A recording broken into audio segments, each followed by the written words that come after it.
Remember, we are currently repaying a lot of we are repaying 67 billion shillings that was occasioned out of the subsidy.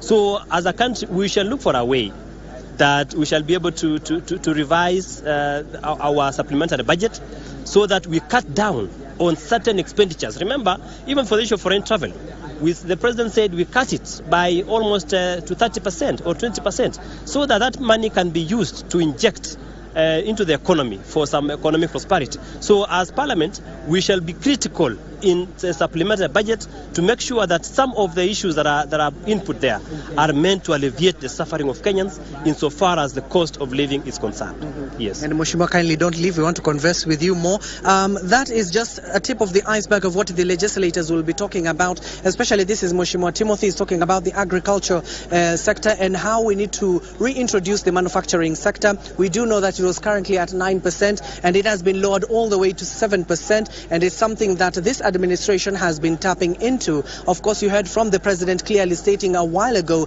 that we need to stop even the importation of maize, that 2024 will be the last time Kenya will be importing maize into the country, and by 2025 Kenya will be producing those particular maize from our farmers so that it can be beneficial to the agricultural sector and of course in terms of food security. We're currently talking to a host of legislators. Once we do get a hold of them, we'll be coming to you. Lining up next will be KSS Member of Parliament, who will be just speaking to in just a moment. But for now, I need to hand you over to Betty Kiptum to carry on with the conversation. Thank you very much, Abdiaziz Hashim. They are coming to us from Parliament buildings. And of course, ahead of the State of the Nation address, the President is in RUTO to just look at, inspect some affordable housing project. We just have live pictures from RUTO there. We are going to give you live pictures from RUTO on matters affordable housing. President William Ruto is undertaking an inspection of the RUTO affordable housing project. Those are live pictures from RUTO. That is the project under the Affordable Housing Program. Of course, a program that the government looks to ensure that houses are built, 1 million every year for the next 5 years. We shall see. We shall, of course, be giving you updates on what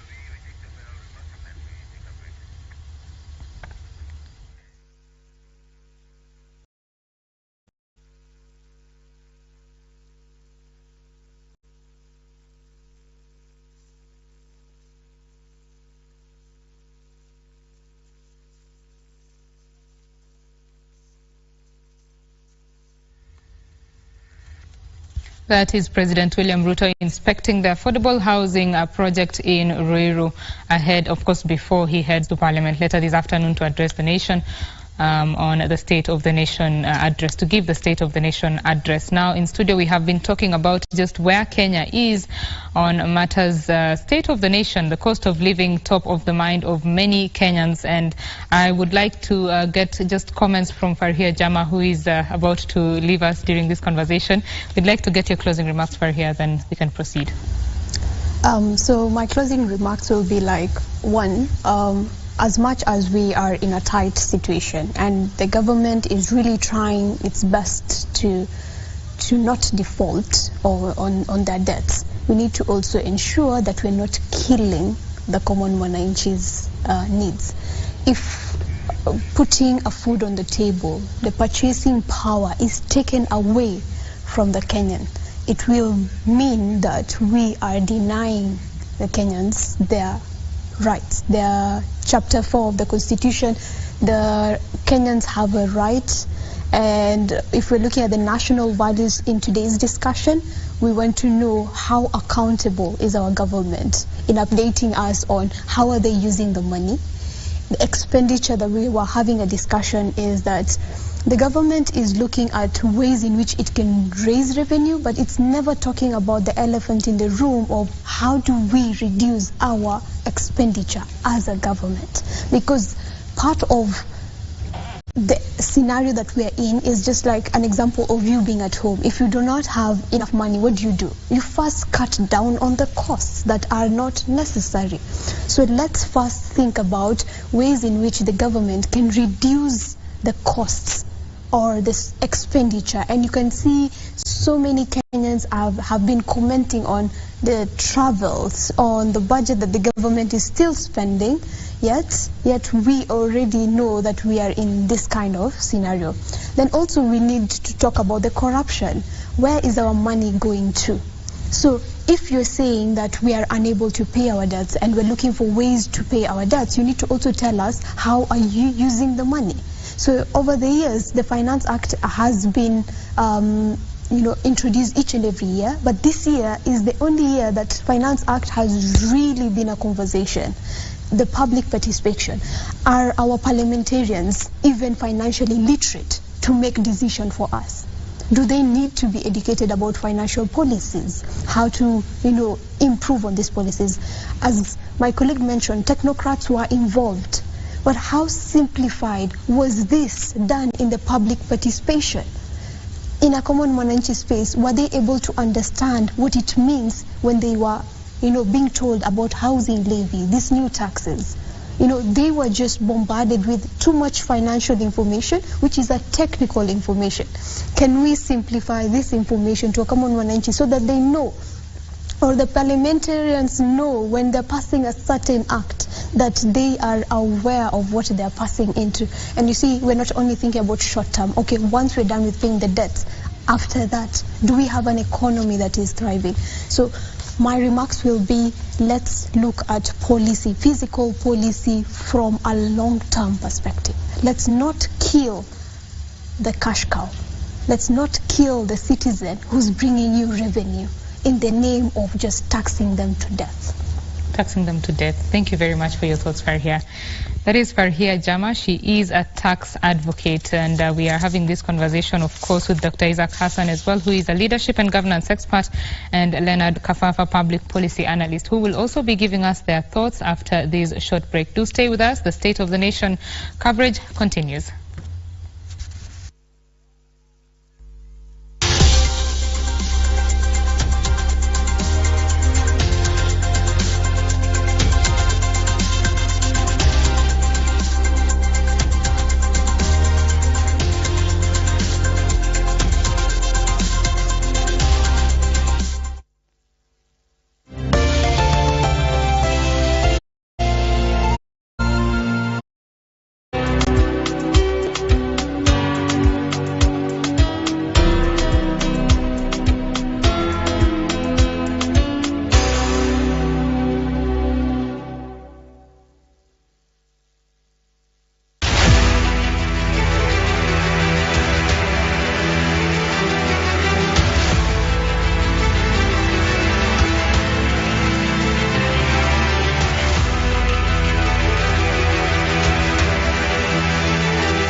Why would you do something like that? Come on, that cat is my pet. You threw my cat out. I never expected my mom to say that to us. I also thought she was being unfair. My mom doesn't get to dictate if or when I marry you. You know that. Hey, have you forgotten where we are right now? You can't hold my hand. I'm not allowed to hold my girlfriend's hand? Hey, I'm going up the escalator now. I suggest you go see a doctor and leave me alone. I'm insane because I miss you too much. Chuyan, I was wrong. What? Are you really helping me have my baby? Of course I am. It's really an honor for me, honestly. I didn't start this clinic to get rich, son. I did it to help the people of the town.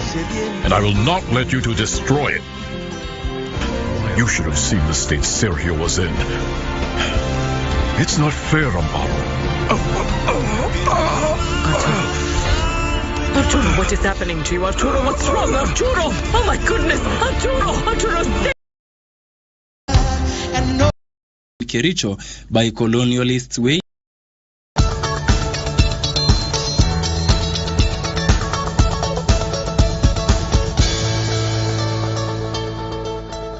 All right, welcome back. Thank you so much. Campaigns. Right. So people must do the right thing. I gave you enough time because you requested that you wanted to exit. But before you leave, I think I'll also give them time to respond to what you've said, starting with Mheshimiwa Basil. I think... No, it's also not... He's the one who He's the one who trailblazed. He's the one who's trailblazed. Let me start with Basil. I think Gigi is an escapist of reality. Right. And he's on a paycheck. Because these people, you know, they were in the State House, they were given... some kind of, remuneration. They have been trained and coached how to defend the government. But there's the reality. He's talking of maize retailing at 4,500. In Yatta, it is 7,000. So I don't know where he's reading, If you talk of Kenya shillings... How much is unga in Yatta? It's more than 180. No, how much is it? Don't say it is more than what. How much is it? How much is a packet of? Because I want to show you. Victor. Because I want to show you. As you look for that, continue. Yeah, I'll show you. Because you see, it's a fact. I'll show you here. Now the economy. This is today. This unga is at 145. This is Shoka. It is from Upmart supermarket. This is Zawadi. It is now retailing at 130. You see, and we have evidence, No, even you have data. Soko is 180. Let me talk of Sukari is 220. Unfortunately, don't talk of data. Unfortunately, where you read you are out. You must. You use Allow me to respond. You are out of order. I would have finished by now. No. Allow me to respond. You're talking to people who are in those supermarkets. No. So you cannot allow me to. No, I'm telling you that the reality, you're out of order. If you look at Kenya shillings, and I want to make reference, everyone is talking about dollar and Kenya shillings. Talk of Tanzanian shillings to Kenya shillings. The Kenya shillings, it's exchanging at 15 shillings to Tanzanian shillings. When in actual sense, when Uhuru was leaving office, it was 22 shillings. So what are you telling us? If you talk of oil, Tanzania have actually announced yesterday they are going to reduce oil by 5.68%, simply because the global oil prices are actually decreasing at average of 5.6. Here in Kenya, we are being told, oil prices, the fuel is supposed to go up almost to 300 shillings. That is what the CS for energy mentioned the other day. If you talk of the new things which have been announced by the president, talk of something like ID, a very basic item that we deserve. Replacement of ID, yesterday they announced is going to be done at 200 shillings to replace our lost ID. To apply 2,000 shillings. To apply a new ID, 1,000 shillings. Passport, which we used to process 4,500. Now they have announced 7,500.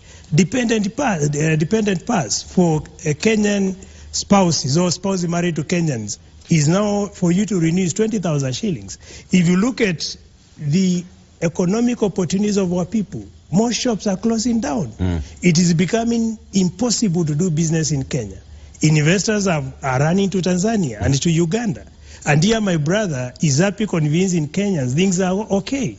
Let's talk of the reality. Let's not be escapists of reality. I know we want to make political scores, but there is a fact.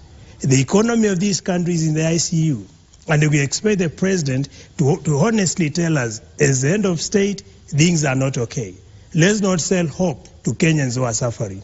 The other day they announced an increment on education school fees, secondary education, national schools by 19,628, county government schools by 25,488, day schools by 5,372. What about bursaries? The amount of money we are getting is the same. How do you expect kids of the poor to go to school? Let's speak the truth. Let's not lie to Kenyans. I know when we hear politicians, what comes to the minds of many is lies. This is the time to say the truth, because you can't hide from the reality. Things are not okay. And very few Kenyans now are actually making it in terms of meeting the basics. It is the worst period in our economy. And it is even pity our neighboring countries. The other day they were blaming the war in Palestine and in Israel. Israel doesn't produce any oil, for your information. Israel does not produce any gas, for your information. Israel depends on service industry as well as technology. And anyone blaming the Palestine and Israel war on what's affecting our country is lying to Kenyans. If you talk of Ukraine and the Russian war, yes, to some extent. But do you mean in East Africa is only Kenya that is being affected? How come Tanzania is not feeling the ripple effect, the negative effect of the wars? So let's be honest. There is something that is not working right. And it is the right time for us to sit together as Kenyans and to relook at the things, the matters as they are today. Thank you. We saw it in Israel when the war started. Both oppositions and the ruling party came together to be able to manage the crisis. In Kenya, we're in an economic crisis. It's the high time for us to come together, regardless of our political affiliations, and let's not assume or lie to ourselves. I know as people in the ruling party want to continue feeling or enjoying by having or being telling the president things are okay so that he can be able to continue supporting. But the truth is things are not okay. So today we expect the president to tell us cost of living as it is, things are not okay, and this is what he wants to do as the end of state, to be able to mitigate the current challenges. Mheshimiwa Wundo, just to note that Mheshimiwa Kagombe has just left. He is running for a meeting, but nonetheless we thank him for coming on the show. That is his seat. He's always a regular guest here. Thank you, Mheshimiwa, for coming.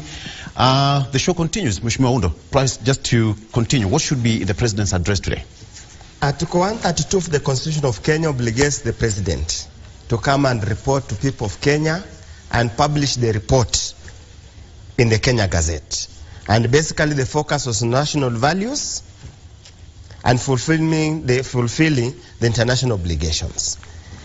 Here, I just hope and pray that the president will not take us through the line of the tail of the ostrich, where they bury their head in the sand so that they cannot see and hear reality. I just hope and pray. He's a God-fearing man. He's somebody who is fairly well educated. He's somebody who is fairly well experienced in matters of governance and politics. I just hope and pray he will be realistic enough. He will be honest, and he will be honest enough, and his conscience will prick him and tell the people of Kenya, yes, I promised X, Y, Z. I promised a better life. I promised that things will work. Unfortunately, reality has not made it possible for things to work. Victor, people are hurting outside there. For anybody to believe that all is well, that's where, typically as politicians, as leaders, we are easily misled. Things are bad. Things are not good at all. Frustration starting to boil. People, time is running out. A generation is losing it. Victor, let me just, for example, go ahead. They have trumpeted that there is progress in the agricultural sector. There is a report that was produced by Central Bank of Kenya for September 2023. And they highlight that the contribution of agriculture on GDP has continued to stagnate or reduce since last year. And they say, on account of the cost of inputs, they keep on telling us the cost of input has come down. But if you look at the report of the CBK, they highlight the cost of input. They highlight the post-harvest loss. Yes, we are gloating that we are going to have a lot of harvest this year. But the typical 30% of the harvest is lost. In the last parliament, we passed warehousing receipt system that was supposed to cushion the farmers. Yet it has not been implemented. The government has refused to allocate adequate funds to make it run. We have been trumpeted that they produce fertilizer.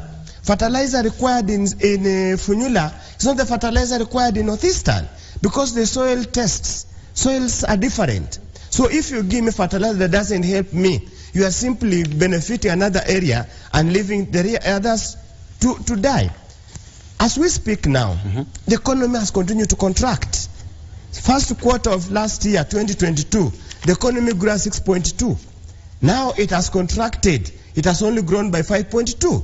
And these are facts from Central Bank of Kenya. They're not my facts made up. We have been trumpeted, they have gloated that they have reduced borrowing. Yeah. Again, reports from the Central Bank says the public debt and guaranteed debt has grown by 8.5% since this government took over, and that was at the end of December. So if we incorporate what they have borrowed now, you'd find the public debt has actually increased tremendously, and that's why they came to Parliament and forced the lifting of the debt ceiling so that they can have free hand to borrow as much as possible based on the GDP, nominal GDP. Yet again, in a country where not all transactions are monetarized, you can never be able to tell the exact GDP. How even things are worse, Victor. Currently, the base lending rate has increased to 13.83. Yet the 91 T-bill is now at 15.186%. So a typical banker, a typical financial institution, whom will he give the money? He'll give to the government because they're offering a higher rate, and secondly, government has sovereignty. So credit is starting to be squeezed for business and for the common mananchi that are unable to produce. And that's why you see the shilling has been on a free fall, because the shilling is a commodity. Look at it, it's a commodity. Supply and demand determines the pricing. Yeah. We are having a situation now. Even to interest you, if you took your money to save in a bank, the bank will pay you 4% savings interest. Yet inflation is now 6.92%. What's the implication of that? That your wealth is being eroded every day. What you save, if you saved 1 shilling, the reality that what you will get when you call for that shilling back, you will get 6 shillings. I mean, you get 60 cents. Your savings are being eroded. The country is in trouble. The country is in danger. Mwalimu Sossion is here. The education sector, capitation has not been coming. Has not been coming. Talk to the head teachers. Talk to the principals. They were promised capitation. Even GSS 15,000 per each student per term. What comes is 6, average 6, 7. The schools are in trouble. The public debt, I mean pending bills, in respect of schools, is even much more than the public pending bills at the national government and the county government. So what will the schools do? They are going to increase fees next year. From 53 for national schools to 73,000 for national schools. The common child of a poor man in the villages will not go to school. They are going to increase fees for day school from the initial figure, as I said, by another 5,000. The common mananchi's kid will not go to school. Yet you come and tell us here, things are okay. Things are okay. Things are okay. There is a limit to how much hope you can sell. There is a limit to how much, rhetoric you can sell. There is so much that you can lie to people.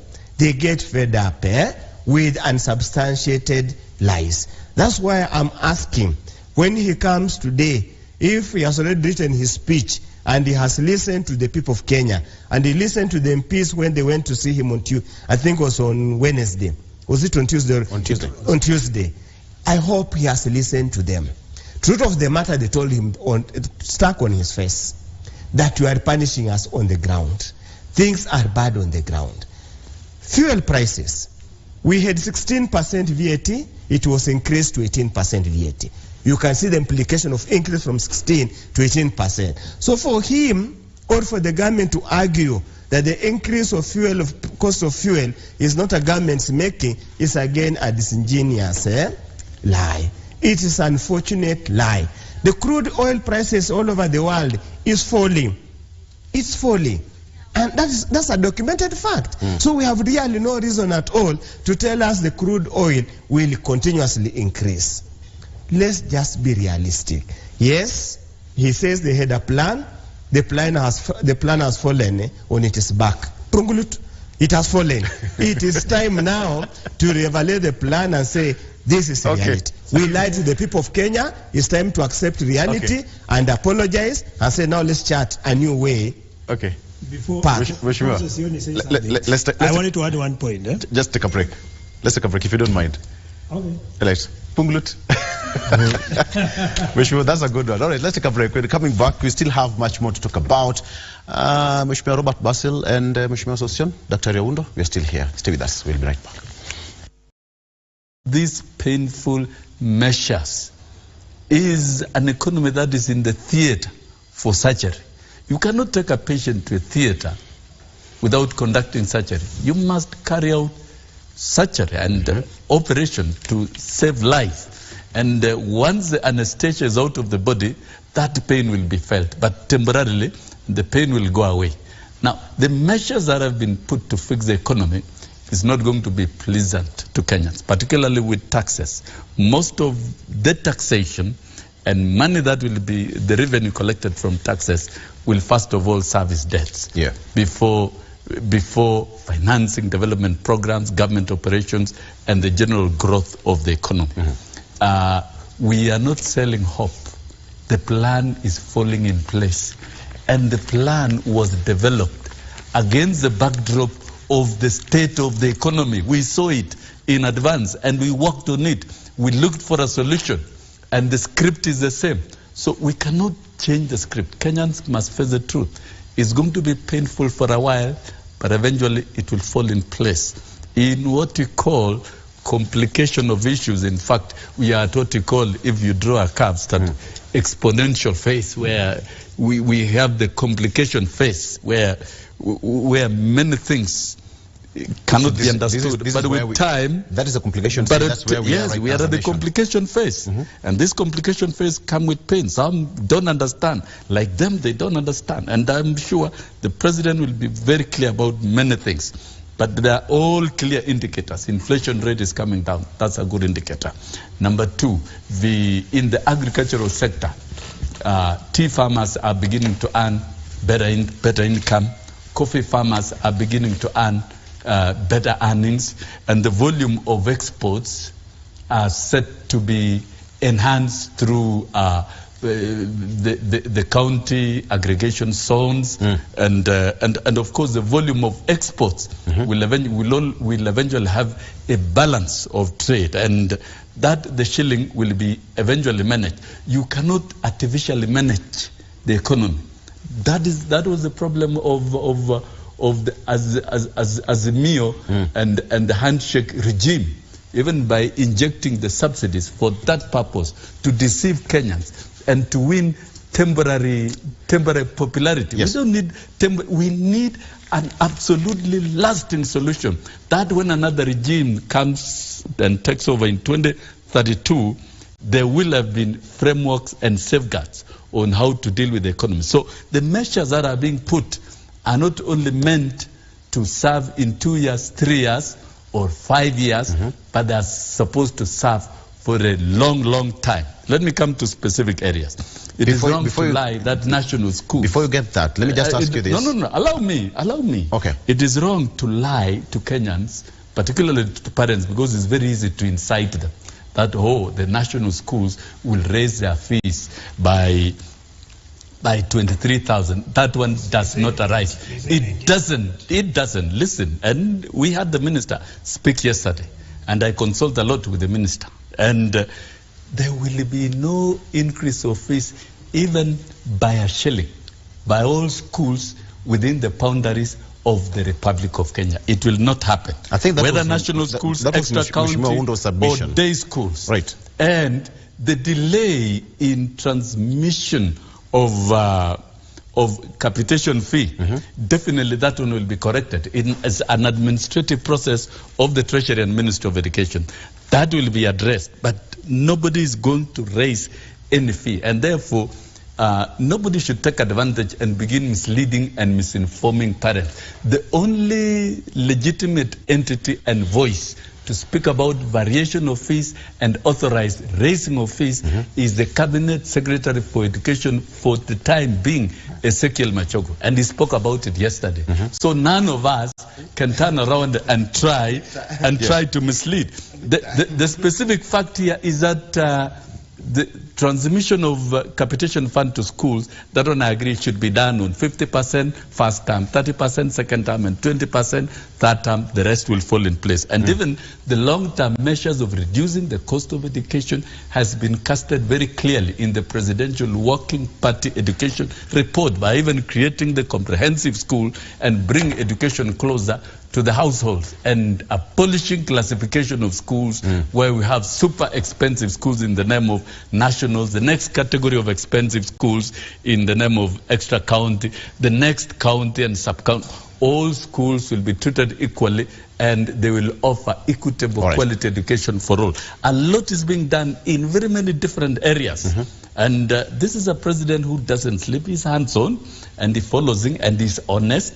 He's not ready to compromise certain things that must be done in a painful way for certain things to work merely in exchange of popularity, which they're talking about. This is a period and time for working, and therefore, even the fall of the shilling, is out of economic.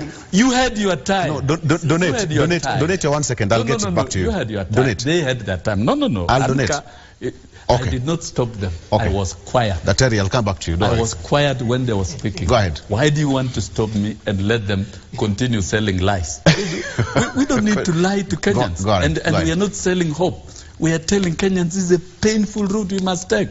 We inherited an economy riddled with huge debts and money that did nothing. And I can give you figures. Moi retired with a domestic and external debt of 650 billion. So when Kibaki inherited the economy from Moi, the debts were so low. And he had all the space to work on revenue collection measures and fix the economy. Kibaki retired with domestic debt after 10 years of ruling this country and fixing the infrastructure and many things, with a domestic debt of 1.7 trillion. So Uhuru Kenyatta inherited an economy that was easy to work on. And in 10 years, together with the handshake team, the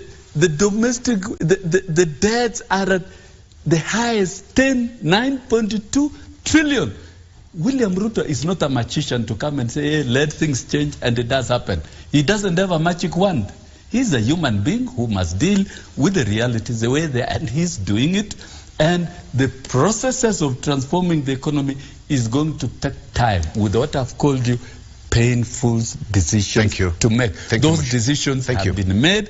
They will be implemented as they are, and we must all work hard as a country. To support the president, because he's the president, to support the president in the plan to recover the economy, create jobs for Kenyans, and ensure that Kenyans are living decent. I've heard you. But let me ask you this question before you come in, Mheshimiwa Undo. Is it high time that probably the government stopped referring to the past and start focusing on the future? Let us not cheat ourselves. Let us not cheat ourselves. Even when you are plotting a curve in statistics as an economist, you must plot points.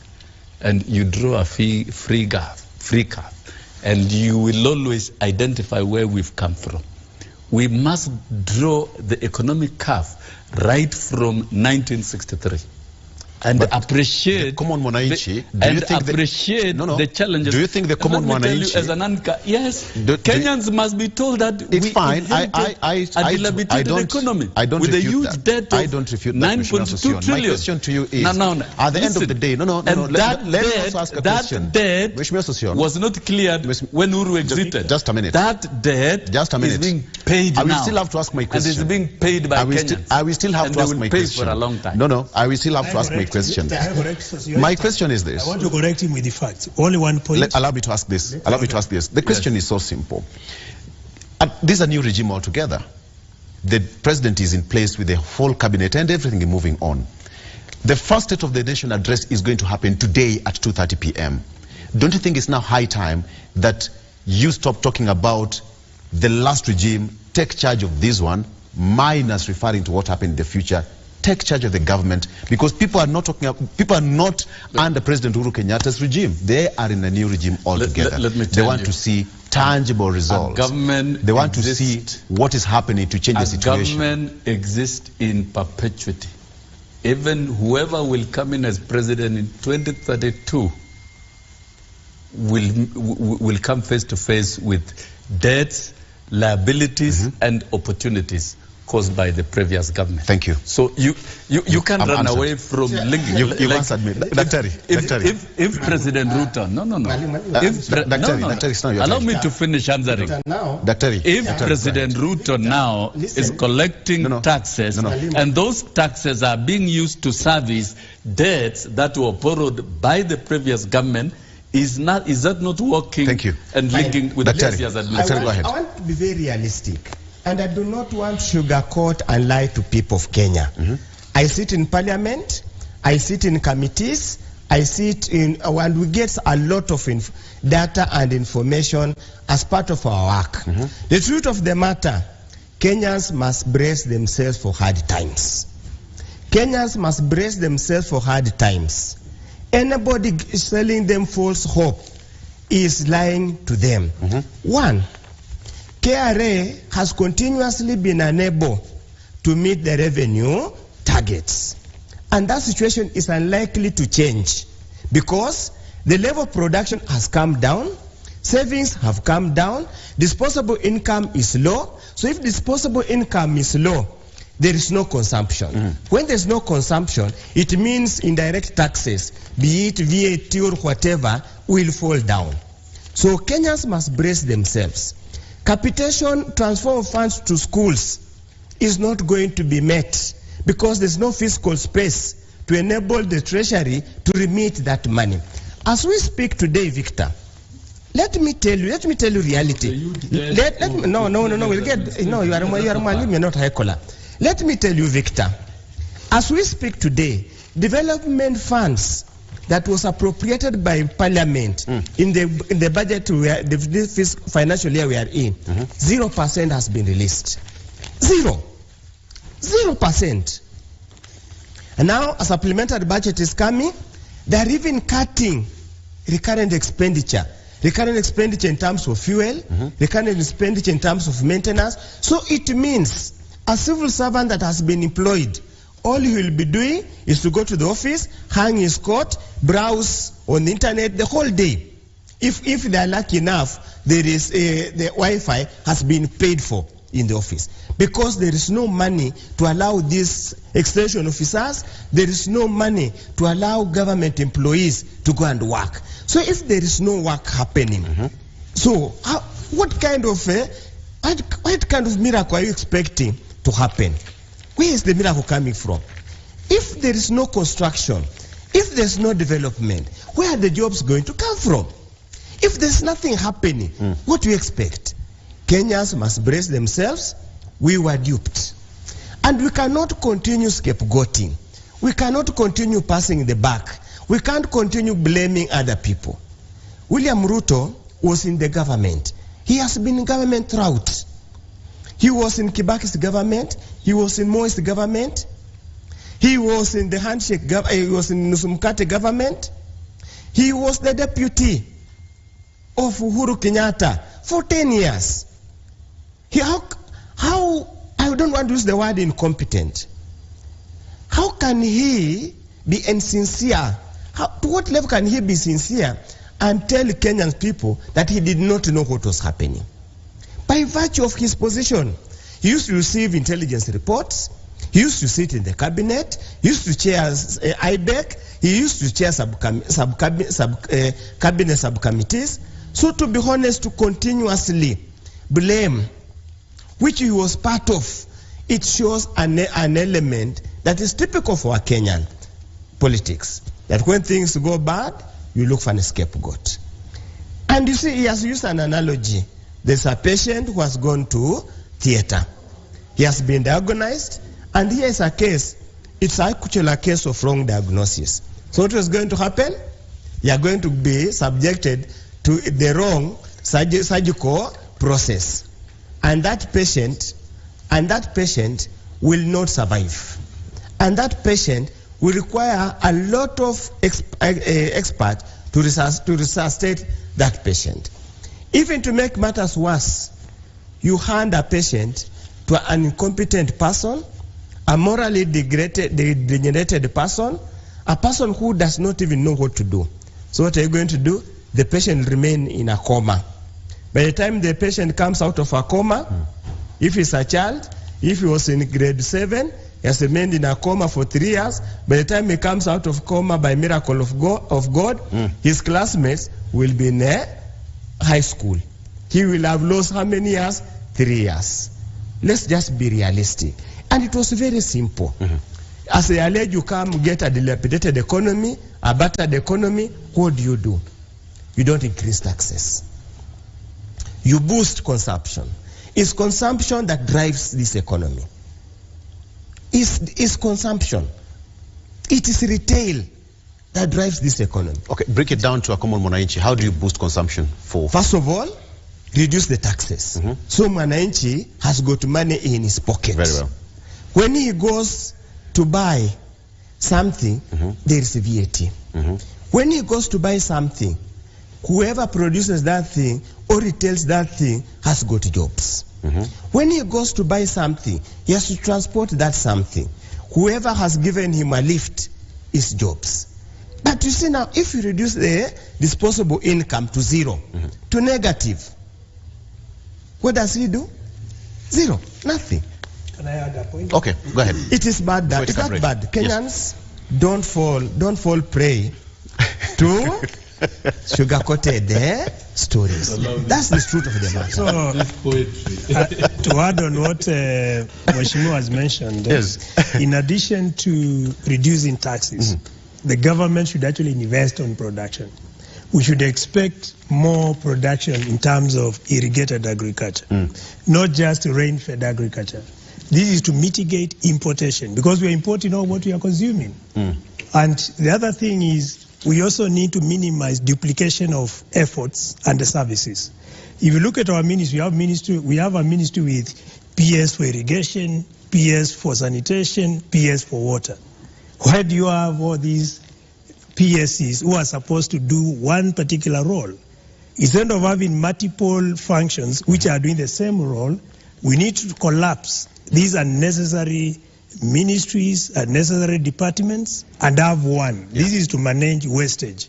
If we don't do that, we'll continue blaming ourselves and blaming former governments. I also wanted to correct my brother, Honorable Sosion. He mentioned that this government inherited so much debt. But what did we see? The president continued to borrow. Within 9 months after Uhuru left office, President RUTO borrowed 1.2 trillion. When the same period, Uhuru had borrowed 500 billion within 9 months. So what are you telling us? The borrowing spree has actually continued. There is perpetuation of borrowing. And borrowing, I don't think, is a main issue. Because the debt ratio to the GDP of Kenya, it is 60-80%. When the debt ratio of an advanced economy, if I take a country like Japan, is more than 200%. If I take a country like United States, the debt ratio to the GDP is of 120%.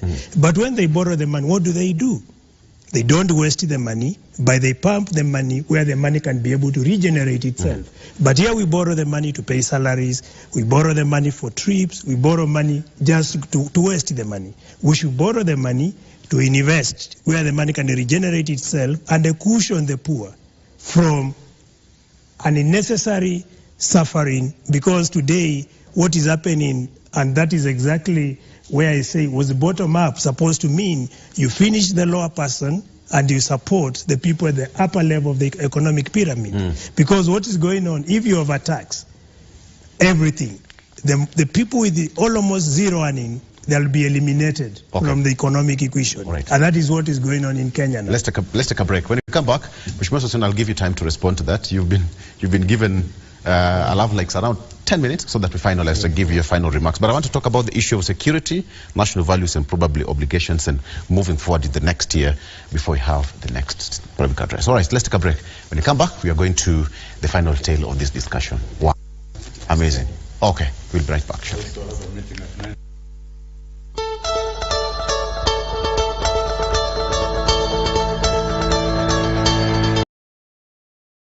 So we are not cleaning, we are just waxing lyrics, hyperbole, wherever we go. Thank you, Victor. Thank you so much. Mheshimiwa Basu, your final remarks. Yeah, thank you so much. As I indicated earlier, that this is not an issue of Kenya Kwanza, it's not an issue of Azimio, it's an issue about Kenyans. Things are very bad for many Kenyans. Very few, particularly the poor, can manage to actually meet the basics. So it is the right time for the government, one, to manage wastages, number two, to manage corruption, number three, to invest in production, and by this I mean irrigated agriculture. We need to see proper dams, like what Ethiopia did, and channeling water from the flowing rivers to those dams. Number four, we need to invest more in research and development, because most of the advanced economy, that's exactly what they are doing. These elements of blame games, trying to say things are okay when they are not okay, is ideally being escapist of reality. And obligations, and we shall be having quite a conversation on just what has been happening for the past 1 year in Kenya.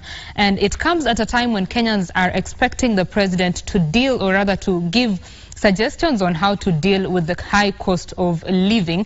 And to just give you a bit of context on that, we'd like to delve into the Kenya National Bureau of Statistics inflation report for the month of October 2023. And according to this report, inflation was at 6.9% in October 2023. That is down from 9.6% a year ago in October 2022. And all sectors showed price rises. Transport alone increased 13.6% in that year. Housing, water, electricity, gas, and other fuels increased 7.8%. Food and non-alcoholic beverages increased 7.8%. Now, let's just give you a bit of more numbers on that. In matters energy, the cost of electricity for the high users for October, let's just get that. For electricity for the high users, that is for 200 kilowatts per hour, in October 2022, the cost was 5,133. And in 2023, it was up 30.3% to 6,686. And for electricity for the low users, that is 50 kilowatts per hour, the cost in 2022 October was 963 shillings and 73 cents, while in 2023 there was a whole 44.1% increase to 1,388,099 cents there. Of course, I shall be giving you those numbers once we've sorted our smart wall. But let me just give you, let me introduce the guests for this particular show this morning, who shall be giving us insights into just what these numbers mean and so much more, and where the country is heading.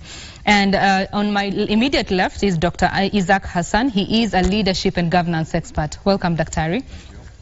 Sitting next to him is Farhia Jama, who is a tax advocate. Welcome on set. And Leonard Kafafa, a public policy analyst. Welcome, lady and gentlemen, and thank you for joining us for this conversation. Thank you. Thank you very much. Let us just, I would like to have your views on where Kenya is currently, especially what the Kenyan is expecting from President William Ruto this afternoon. Let's start with you, Dr. Hassan. Thank you very much. Good morning. Expectations of Kenya and where Kenyans are at the moment is diverse. There are Kenyans who are expecting minimal things from the president's speech. There are Kenyans who are very much hopeful, and they are likely to expect a bit of changes in all the mishap of things which are going on at the moment. But there are a number of things that we common people expect. The cost of living.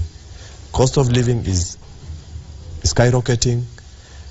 Corruption has gone fourfolds from the time of devolution.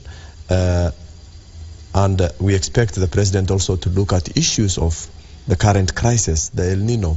I know he mentioned sometimes back through advisory committee from meteorological department who gave him that we will have just some heavy rains. But that wasn't the case. Currently we are having floods crisis everywhere. There are a lot of families which has been displaced in all parts of this country, including Nairobi, people who are living in the slum areas. Therefore, we expect the president to tell us how or what measures he will put in place to address the common issues affecting the common mwananchi in terms of cost of living. We know there is an issue of fuel crisis which is just coming up. We hope that this time around we will be a bit lenient and introduce the subsidy so that Kenyans don't still get the pressure of the cost of living through the increase in fuel prices. Therefore, our expectation is enormous. There are so many, but I think we as we have heard from recently on the news, different media groups or media houses and the newspapers, that the president had a sitting with Kenya Kwanza parliamentarians, and there are this which they leaked out that the president is not willing to reintroduce the subsidy, is not willing to reduce the cost of living through reduction of taxation. Right. So there are a number of things which has leaked out of their discussion, which was off air, but it has come out into the limelight through the media. And therefore, we may expect him to feel that pressures is coming from everywhere. His members of parliament who are his key people who are going to support him or support him in parliament have also raised an issue. Therefore, I think, and again, a lesson on recent visits in Makadara and these other places where wananchis who are talking about cost of living, and they have heckled him, which is not a very good thing for the sitting president. And therefore, we tend to think the president will change his dynamics. He will not going to give us a lot of information in regards to what plans the government has, but we want him to address current issues that are of important or significant to the common wananchi. Thank you. For here, yourself? I think most Kenyans right now are just tightening their seatbelts, in that everyone is looking at where is the country heading to. Can I put food on my table? And most Kenyans are lamenting having that my plate is empty. And with this skyrocketing of, commodities that are being consumed by the common mwananchi, it's becoming a problem, in that Kenyans are going to look at the president wondering what is he going to solve in this high cost of living, because the taxes are going higher, fuel is going up, the dollar is also affecting the common mwananchi's consumerism. So what is happening in this state is that with this State of the Nation address, Kenyans are a bit, agitated, disappointed, in that when Kenya Kwanza government was coming in, they had sold a narrative of hustler nation, meaning that you're going to cater for the hustlers. And now the hustlers are going to be affected in that they are unable to provide food on their table. So majorly they are focusing on how can you empower the purchasing capacity of the citizens. That's what they want to hear. Right. And I hope the president will be able to listen to what the citizens are here to say about that. Right, let's hope that will be addressed. Leonard, yourself? Yeah, I agree with my co-panelists that there are things that that wananchi expect the president to address, the cost of living, of course, fuel prices, as has been mentioned, a bit of corruption, as my co-panelists have also mentioned.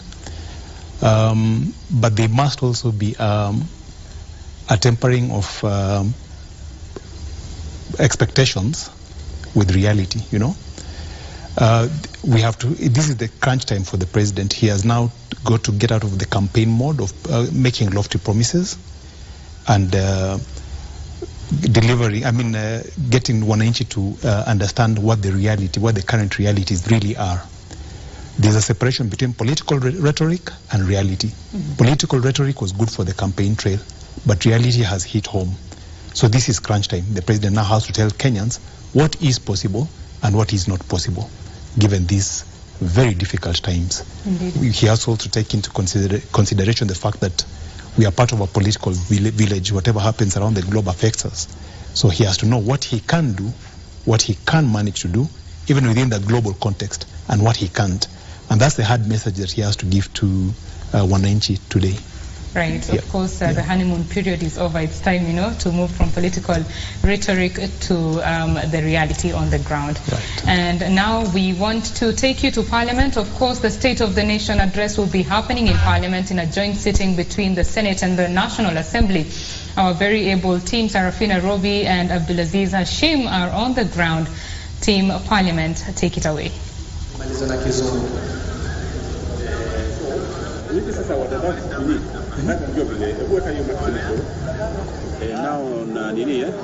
What will do, Well, good morning to you too, Betty Kiptum. We're coming to you live from Parliament buildings. This is the current situation. The preparations are ready for this year's State of the Nation address. You do know, Betty Kiptum, today President William Ruto will be giving a scorecard of what the Kenya Kwanza administration has been able to achieve for the last few days or so. And of course, it was held a meeting there at State House Nairobi, where the president met with a host of legislators, over 200 of them, so that they can take stock of what they have achieved so far. And of course, the bone of contention that arose from that particular meeting is about the cost of living and the fuel prices in the country. We're waiting to see how President William Ruto will be navigating those murky waters, especially this afternoon. We do know that what he has been able to achieve so far is the fertilizer distribution to the farmers. That's why we have had a bumper harvest, according to the president, especially with farmers growing maize in various parts of the country. The other part that the president has been able to achieve a little bit is about the affordable housing project. This was, of course, exacerbated by none other than the principal secretary, that is Charles Hinga, who clearly stated that the government has so far collected a revenue of 16 billion and above in terms of the affordable housing project as it continues. You do know that the target is 250,000 a year until he finishes his first term before we head over to the 2027 general election. On the agricultural sector, the president is talking about doing away with the subsidy. He said that we need to do more on production. When you do more about production, especially in this particular country, which is vastly known for its agricultural produce, it will at least alleviate farmers, and of course the cost of living issue will come to a little bit of an end. As much as the matter is currently before the bipartisan committee, you do remember that just the other day it was the Energy Cabinet Secretary, that is Davis Chirchir, as well as the Treasury Cabinet Secretary, Professor Njuguna Ndogo, who clearly stated that we need to leverage on the manufacturing sector, which the government has been trying to revive, especially with the Trade Cabinet Secretary, who was former now and now has headed over to the Ministry of Public Service, that was spearheaded by Moses Kuria. He was at least ensuring that there are various industrial parks across the country. The manufacturing sector also will be boosting up what this initiative the government is taking over, especially when it comes to the affordable housing. You do remember that the principal secretary, that is Charles Hinga, was saying that the country imports 69 items into the country,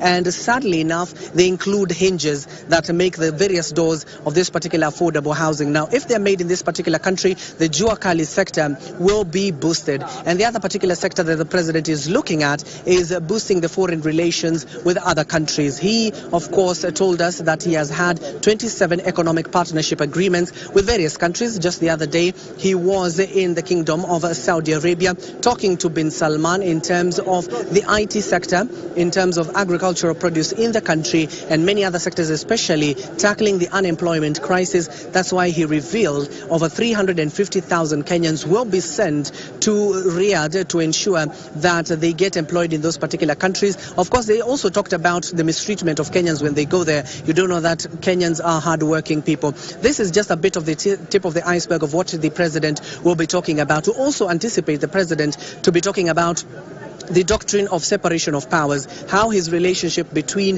the judiciary, the legislature today, and of course the executive, how they're interdependent to each other and respecting, of course, the rule of law. Of course, we have seen the president also charting for the way forward of deploying 1,000 police officers to Haiti. Right now, as we speak, the Cabinet Secretary for Interior, that is Professor Kithure Kindiki, is before the Defense Committee of the National Assembly. He's being grilled on the same matter. We're going to anticipate the president to be making his case before the legislators. You do know that right now the courts have halted the process, but at the end of the day, the decision lies with the parliament, that if parliament approves the 1,000 police officers to be sent to Haiti for the mission keeping in the Haitian nation, that will be the true retrospect. I'm not here alone. We do have Sarafina Robi. We also have John Jacob Kuria. We also have Regina Manyora. Now I want to hand you over to my colleague, that is Sarafina Robi, aweze kutueleza kwa Kiswahili ni nini iliyoandaliwa leo. Sarafina, asante sana kuungana nasi kwa sasa. Tueleze ni nini umeweza kushuhudia hapa bunge tukitarajia Rais William Ruto.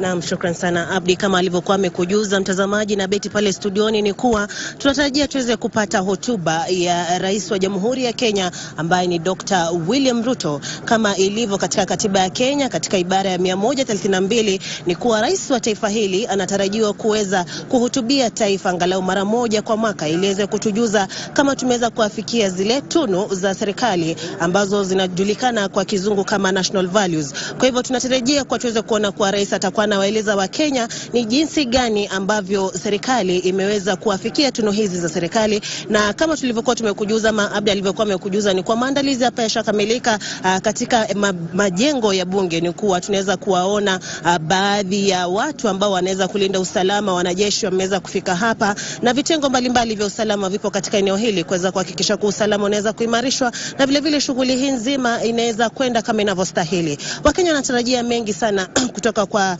hotuba ya rais, yakiwemo vile vile kuweza kujua, tukiweza kuangalia mambo ambayo serikali imeweza kuafikia kwa kipindi hiki ambacho imeweza kwa serikalini. Ni kwa tumeweza kuona kuwa baadhi tu ya mifumo ya serikali imeweza kupelekwa katika mfumo wa dijitali.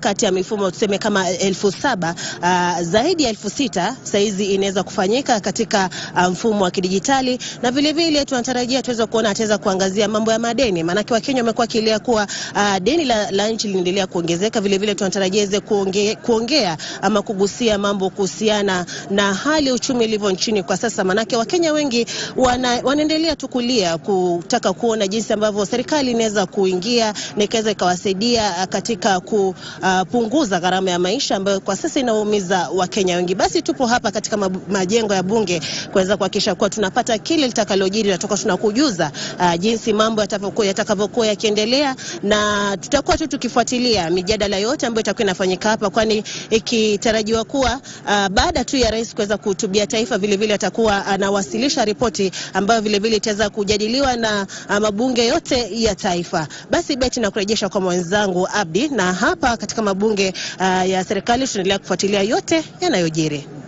Asante sana Sarafina Robi. And of course, Betty Kiptum, we are talking about the issue of the universal healthcare coverage. And in just a moment, we'll be speaking to the Health Committee Chair, who is Robert Pokose, the NDPS Member of Parliament. You do know that recently the universal healthcare coverage was launched in Kericho during the Mashujaa Day celebrations. And of course, that is something that the President has been working towards, especially with the Cabinet Secretary of Health, that is Susan Nakhumicha. And of course, we'll be seeing, of course, coming to the end of the National Health Insurance Fund and the introduction of the Social Health Insurance Fund as well. Those are the issues that the President will be tackling. You do know that economic experts in the country are arguing that 22 million Kenyans are below the poverty line, and of course the President needs to address this particular matter. That is just a tip of the iceberg of what we have in store for you from the parliamentary team, and of course we'll be coming back to you any moment from this now. As long as we have these legislators, we're still waiting for them. They're still streaming in. Once they do, we'll be coming back to you. Now back to you, Betty Kiptum.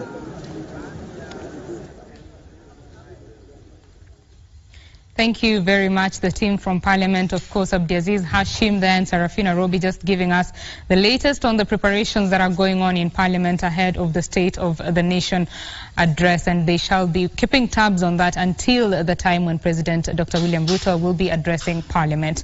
Now, we want to just take a look at the numbers on matters, the cost of living, as I had told you earlier, in the October 2023 KNBS report on matters inflation. Inflation was at 6.9%.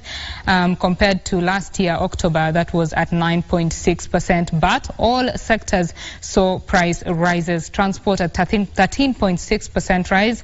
Housing, water, electricity, gas and other fuel rose 7.8%, as well as food and non-alcoholic beverages rose 7.8% year on year. Now, on matters electricity, for the high users, that is 200 kilowatts per hour, the units were going at 5,133 in October 2022, a 30.3% rise there to 6,686 shillings in October 2023. For the low users, 963.73 shillings, up 44.1% to 1,388.99 cents. That is for energy. On matters fuel, of course, fuel is a very big factor when it comes to production cost. Those particular costs are often passed down to the consumers who buy products that are costing higher because of this rise. Look at petrol. Petrol in October 2022 was at 179 shillings and 6 cents per litre. In October 2023, a year later, there is a 21.7% increase to 217 shillings and 97 cents. For diesel, it was at 163 shillings and 92 cents per litre. In October 2023, we are talking 206 shillings and 21 cents per litre. That is 25.8% rise. Now, kerosene is quite interesting because kerosene is used by most low-income earners. Most households in Kenya use kerosene, and you see a 39.2% rise from 147 shillings and 87 cents to 205 shillings and 79 cents, definitely impacting the pockets of low-income earners in Kenya. On matters food, according to that KNBS report, we see that the cost of food is rising. Potatoes rose 22.9% in a year from 90 shillings and 78 cents. That is 1 kg of potatoes cost 90 shillings and 78 cents last year in October. This year it's at 111 shillings and 59 cents. For tomatoes used in virtually every household in Kenya, there is 69 shillings and 80 cents, that is in October 2022, up 16.7% to 81 shillings and 46 cents last month. Oranges at 73 shillings and 46 cents in October 2022 rose to 81 shillings and 75 cents in October 2023, that is 11.3%. And for carrots, we are talking 71 shillings and 89 cents, that is last year, October. This year, October, it's at 85 shillings and 58 cents, representing a 19% increase. According to that report, the only products that came down were wheat flour and maize flour, both sifted, and the other type that is packaged and sold in our retail stores. Just the wheat flour and the maize flour are the ones that came in, and their margins were about 2.5% decrease. So that means overall, since February 2019, when the base rate of the consumer price index was at 100%, there has been a 36.71% increase on prices of goods. This, of course, portends a very difficult situation for the common mwananchi, who has had to use whatever little that they have to cover for this increase. And this conversation that we are having is just to make sense of those numbers and see exactly where the common mwananchi is and what they are expecting from President William Ruto, even as the Treasury and Energy Ministry say that the cost of fuel could go all the way to 300 shillings. I mean, what are Kenyans to do? This conversation is with Dr. Isaac Hassan, a leadership and governance expert, as well as Farhia Jama, a tax advocate, and Leonard Kafafa, a public policy analyst. I'll start with you, Leonard. You have seen the numbers. Yes. What do you have to say about them? The numbers don't look good, certainly. Mwananchi would definitely feel the pinch in their pockets right now, going by the numbers. But you have to know where the numbers are coming from. For every cause, there's an effect. And we know that these numbers are stemming from a bad financial and economic environment. Let me take you back a little. The Kenya Kwanza government came in on the backbone of lofty promises, promising to change the livelihoods of Mwananchi, to lower the cost of living down. But what they had not reckoned with was the deplorable state of the economy. They had not reckoned with that. That's nothing that they had factored in. Truth of the matter is, for the last 10 or so years, the country has been very badly managed. The previous administration engaged in profligate borrowing and spending on projects that did not actually translate to gains for Mwananchi on the ground. So that's the reality that we have to contend with, that we have a bad economy. We've had profligate spending, on borrowing rather, and spending on things that do not translate to benefits to Mwananchi, on things that do not build the economy, that the microeconomy is not empowered by the kind of borrowing and spending that was done over the 10 years. So this is not coming as a surprise. These numbers are coming from somewhere. There's a background to them. The only thing is that the government was not aware, or rather it did not take into account how deplorable the economy was when it came up with the lofty promises that it made. So that's where we are coming from at the moment. Yeah, there's a background to it. It's going to be difficult. In fact, I dare say it's going to be very difficult for the next couple of years. And the focus then ought to be on stabilizing the economy so that the country does not get into debt distress. So that ought to be the focus. So I would tell Mwananchi that for the next couple of years, it's going to be probably tougher than it is at the moment. Tougher than it is at the moment. Yes. For here, from a tax perspective, what has the government done so far to get us where we are?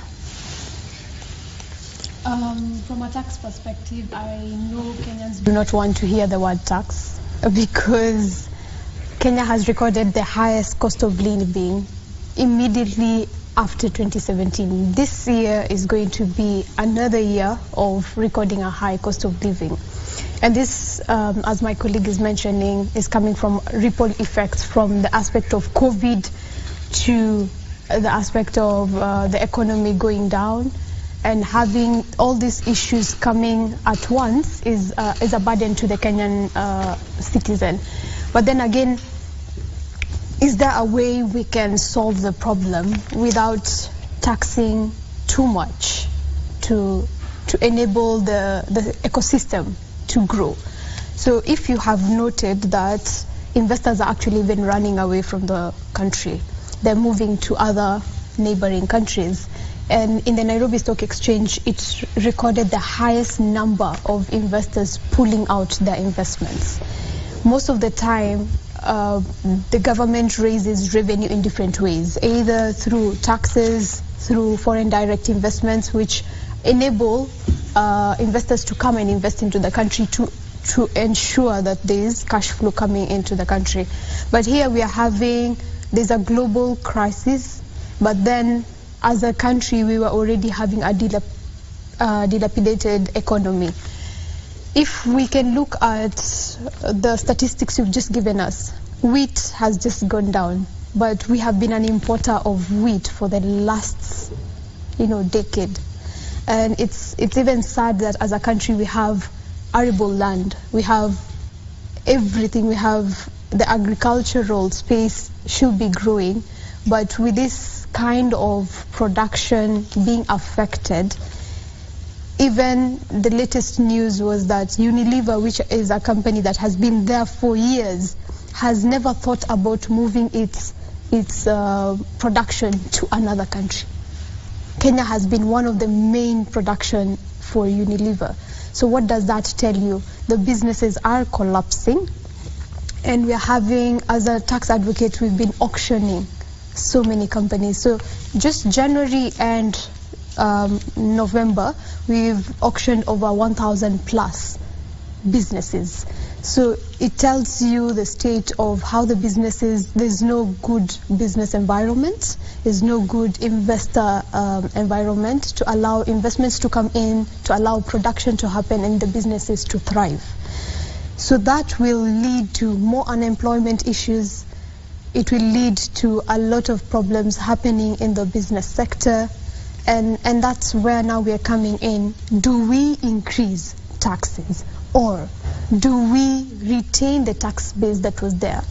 Because the Finance Act was introduced to increase the tax bases, and tax bases being increased meaning that the Kenyans are going to be taxed more even in the current economic status. So we're having a problem. I hope the President is able to listen to this conversation and allow Kenyans to breathe. That's what we need to hear. Right. Yeah. Kenyans need to breathe. Of course, when you talk about the business environment, the Stanbic Purchasing Managers Index showed that job cuts were at, COVID levels. That is very worrying. And from a governance perspective, is taxation really the answer? Please, Dr. Ezra. I think it is in record that there is no country which has prospered by overtaxing its citizen. Taxation is not one, unfortunately, is not one way of creating development within a country. We took samples of or examples when we are introducing the taxation and the economy of Singapore and Malaysia. They never taxed their citizens. What they did was that they reduced the taxation and increased productivity in terms of attracting more producers. These are companies that come into the country and do their productions within the country. That way you are able to go very far in terms of developing the nation and creating employment. Tax has never taken lead in terms of creating environment for countries' prosperity. Having said that, I think, as my colleagues have mentioned, where we went wrong is we went into a situation where we have not given a second thought. We rushed into whatever the government did, from the Taxation Act or Financial Act basically, to all other measures that they have put in place in order to beef up the economy. All those didn't work out. For example, let me give you a simple example. If we reduce the cost of wheat flour, for example, that's or unga, that is staple food for a Kenyan family. You need salt, you need the tomatoes you have seen on all those other products, you need kerosene or fuel, you need transportation of that product to where you are, and all those contribute to overall that specific meal that you are eating. So if we value the meal of an individual and the cost that is involved, then we know very well one component of that meal, reducing the cost, will not be a solution to all, or will not be a solution to reducing or increasing, reducing the cost of living. So tax has never played a single role. Secondly, from the political perspective, Kenyans will not want to reason logically and research on whatever they want to pass. For example, parliamentarians, they just do fancy things and pass laws because they are responding to their masters.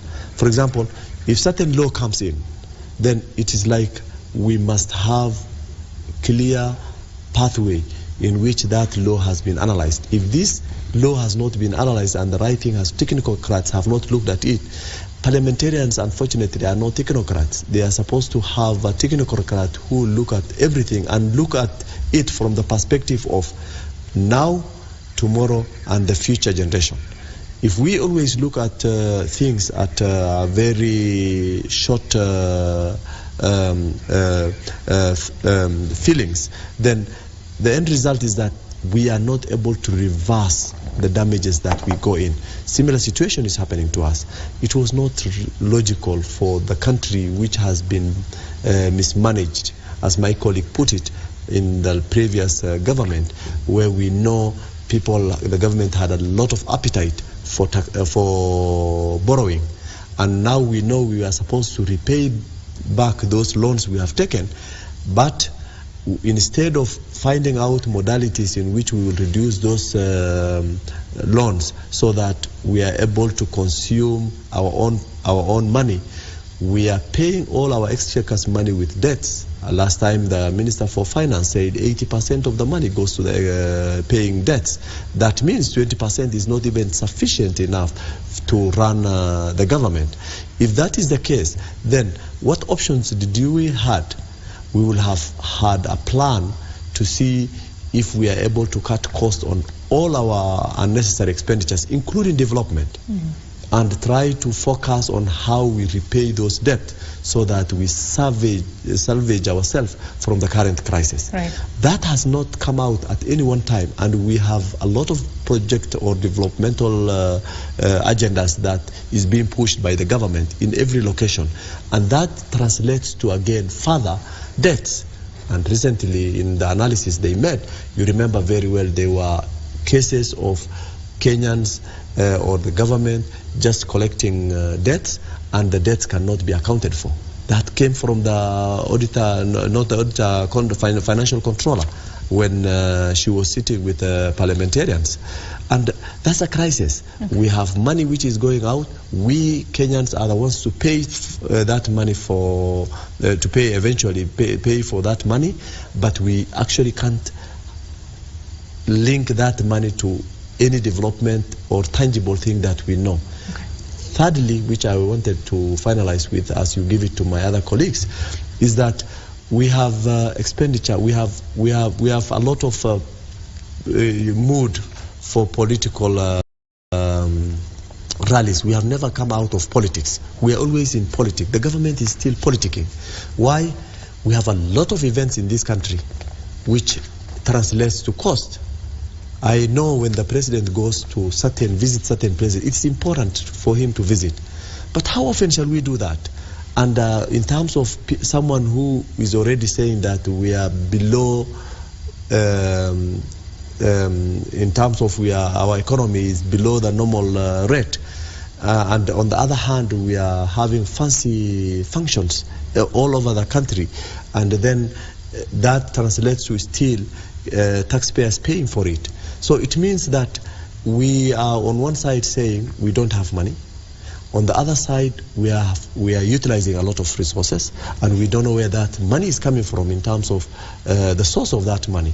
But again, is it debts that we are using? Then if we are using debts, then we are not very far away from becoming Greece. You remember Greece was under receivership just because they couldn't pay back their debts.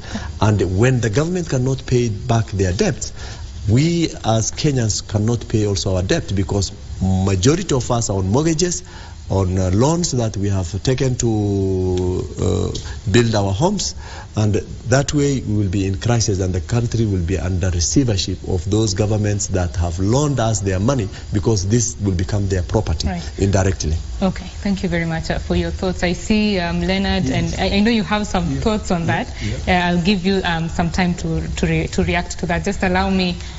Yeah, I'm informed that we can continue the conversation. Yes, okay. Leonard, let's get your thoughts on what Dr. Hassan has said. I'm just circling back to what Hassan and my colleague here have said.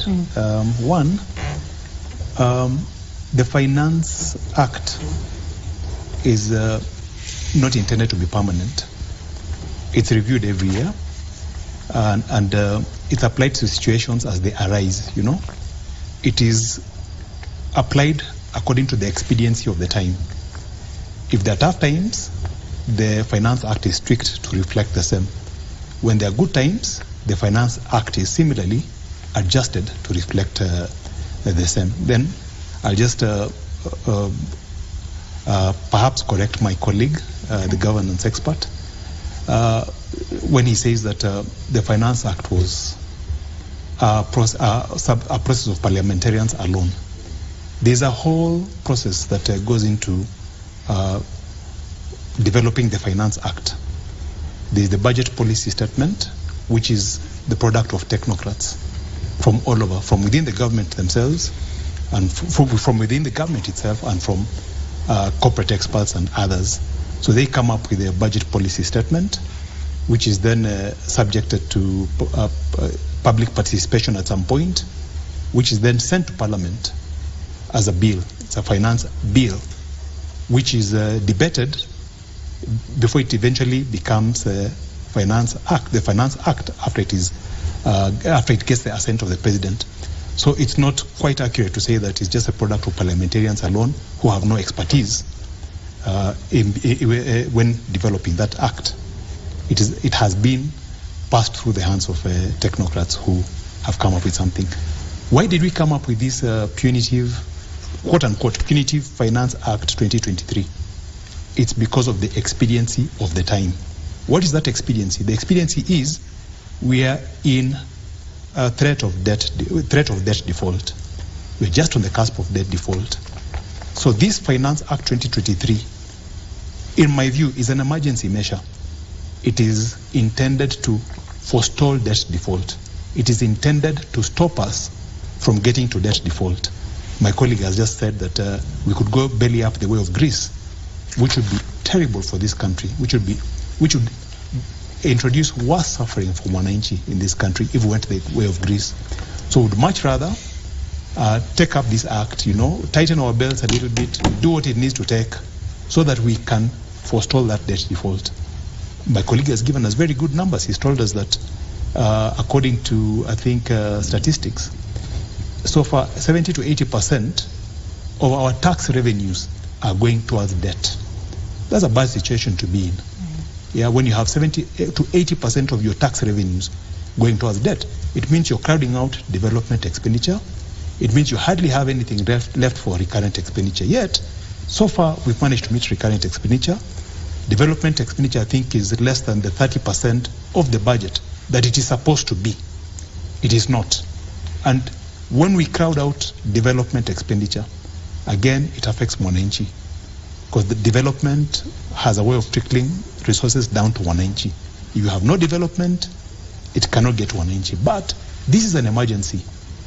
We have to fix the economy. We have to meet our external obligations, our loans. Article 132 of the Constitution that mandates the President to give a State of the Nation address actually talks of two core things, of course, national values and the fulfillment of international obligations. But by paying our debt, we are fulfilling our international obligations. We cannot run away from that. And that's what the Finance Act 2023 is all about. Forestalling us from debt default by enabling us to meet our international obligations. Yeah. Right. Farhia, I would like to, it seems Kenya is in a catch-22 situation, yeah? We are damned if we do and damned if we don't. How do we get out of this rat hole we are in? Yeah, with the catch-22 situation, and I like what my colleague has just mentioned, is that the government is in a fix, yeah? It needs to pay its debts. It needs to meet its citizens' requirements and needs. But then again, are we looking at the current 1 year of this current government? As much as 80% has been going to paying the debts, have they reduced their public expenditure? We are aware that some of the government staff have not been paid as well. And I think that's also a big problem if government that works for us has not also been paid. It means that they will have to pick money from each and every corner to ensure that they satisfy their needs. So we have the problem of this situation going to be taking longer than we planned for. But then again, what are the current solutions available for us? If we are to look at the Finance Act, it's an emergency situation, but we need to also see what are the other ways we can promote or inject money into the country. because taxes is just not the only way government can raise money. Can the government support or find ways in which they can promote either investments coming to the country? And as my colleague has mentioned, look at the countries that have gone through crisis before. We're not the first one that has been into crisis like this. On inflation, the world is also having the same issues. But how are other countries doing that? Most of the countries that are, in such crises do not increase taxes. The taxes need to be moderated, in that we are able to attract investments from the international space into the country. If we increase our tax base, we're not enabling the business environment to grow and to allow injection or foreign direct investments coming into the country. So if we can, look for ways in which we can attract foreign direct investments, enable the businesses that can bring an ecosystem for investment, then now we will be able to solve the problem. And then second, we need to ensure that the fuel and energy are the most important aspect. So if electricity is already going higher and higher, plus the petrol is going higher, then now we will never be able to control the food pricing index going higher. So if we can try and see how the energy sector and the energy sector being reduced, then now we will be able to see the food prices being controlled. So the problem we're having, and many Kenyans are trying to understand, how can our neighboring country, Tanzania, be reducing the fuel prices, and we are increasing our fuel prices. Just the other day, monetary policy on CBK was, introduced, or it was gazetted on the newsletter, and there was a comment that people had circulated, or even on Twitter. Why is our neighboring country reducing their fuel prices because of the world or the global fuel going down, and as a country, Kenya, our prices are going higher? So we need to control these two elements so that at least we can have a controlled situation than, losing, our country to the dogs. Right. I mean, just before you comment on that, I'd like to just add on to what she said, give some statistics. According to an EPRA report, a regional comparison of prices, for Kenya, the taxes and levies we all know is the majority of what we pay in our fuel. In Kenya, super petrol, the taxes are 80 shillings and 37 cents. Compared to our neighbors, Tanzania, they pay 56 shillings and 61 cents. Even Uganda is at 58 shillings 33 cents, and the lowest in our region is Rwanda, 42 shillings and 30 cents. That is on taxation. For something like kerosene, Kenya we pay 63 shillings and 53 cents taxes on kerosene. Tanzania pays 46 shillings and 7 cents. And also the parliamentarians who met with President RUTO, saying that, he needs to do something about this. Yet they are the ones who passed the finance act. I mean, the finance bill into an act. I mean, there's a paradox there. What is happening? Kenyans are really struggling to understand this double speak that is going on. I think what is happening is that Kenyans are never sincere with each other. That's a fact.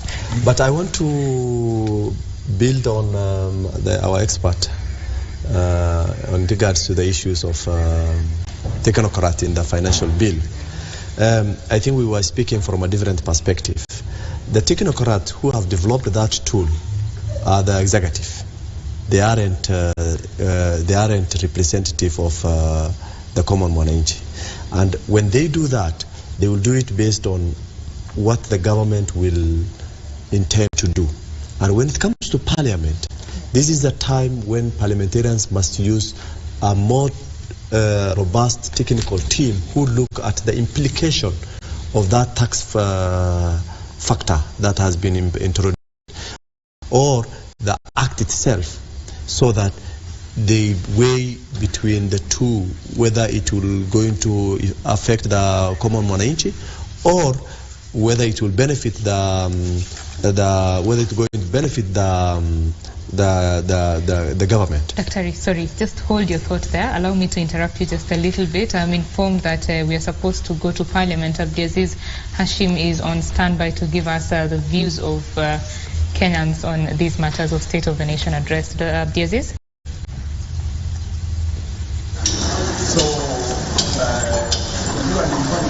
Well, Kiptum, we are coming to you live from Parliament buildings once more. Of course, we are talking about the state of the nation.